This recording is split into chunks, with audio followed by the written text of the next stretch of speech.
Professor Butterfield, and I will be your substitute instructor for the day. That's my name on the board, Professor Jackson Butterfield, MFA. As you may have guessed, I was named after the great American painter Jackson Pollock. Now, you'll have to bear with me. This is the first time I've substituted in for a kindergarten class, so I don't know what you don't know. So, yes, girl in the periwinkle t-shirt.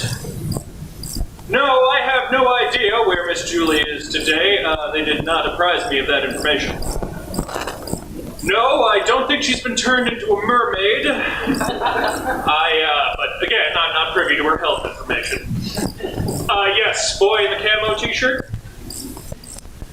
No, I don't think she's dead. I'm pretty sure it's just a cold. Yes, quickly, you with the robot shirt in the back? You heard she was eaten by a robot. You know what? Let's move on. Let's not speculate any further on Miss Julie's situation and get right to today's educational activities. So, I can see from the seating chart that all 15 of you are present, and are there really 6 girls and 2 boys named Dakota in this class? Raise your hand. That's 4 times more Dakotas than there are in the whole United States. I'm seeing blank looks. You haven't learned the states yet, have you? Or multiplication. Well, no need to fear. This is not the first time my extemporaneous remarks have gone over the heads of an audience.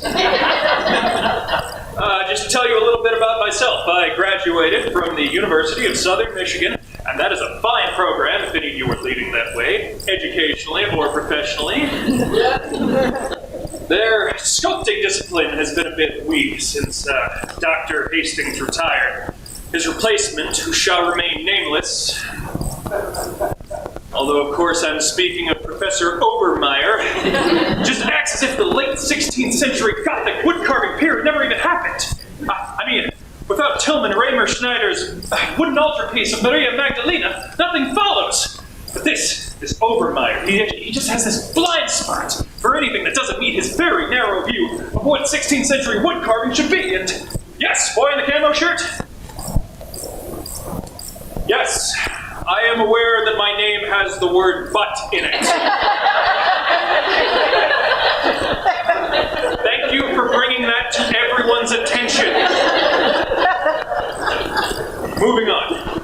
Let's get down to today's lesson.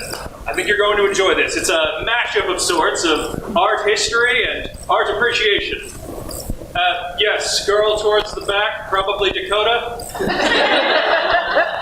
Well, yes, I understand that you normally start with shapes, but I think you're going to find this to be very enlightening. You over there, the pink high tops, probably Dakota. Could you please hit the lights? Thank you. Now, this here is one of the most influential paintings of the 20th century. It is called Guernica. It was painted by Pablo Picasso in 1937, and it depicts the bombing of a Spanish town by Italian and German fascists. Picasso depicts the humanity of his subjects while emphasizing the inhumanity of those who would take on such a monstrous act. Yes, there is a horsey in this painting. You'd think he looks like he's being eaten by robots. What kind of robots would... You know what, next slide. And here we can find this expressionistic masterpiece. This piece, called The Cry, sometimes translated as The Scream, by Edvard Munch, is an expressionistic masterpiece capturing both alienation and anxiety. But what do you think this man is crying or screaming about? Yes, boy with the glasses. You found a booger in his soup. Okay, well, there's no soup in the image. Yes, I suppose he could have dropped it when he... You know what? Lights up, please. I'm beginning to suspect that today's lesson might not be appropriate for this particular class. So why don't we move on to what's next and get down to some coloring, yeah?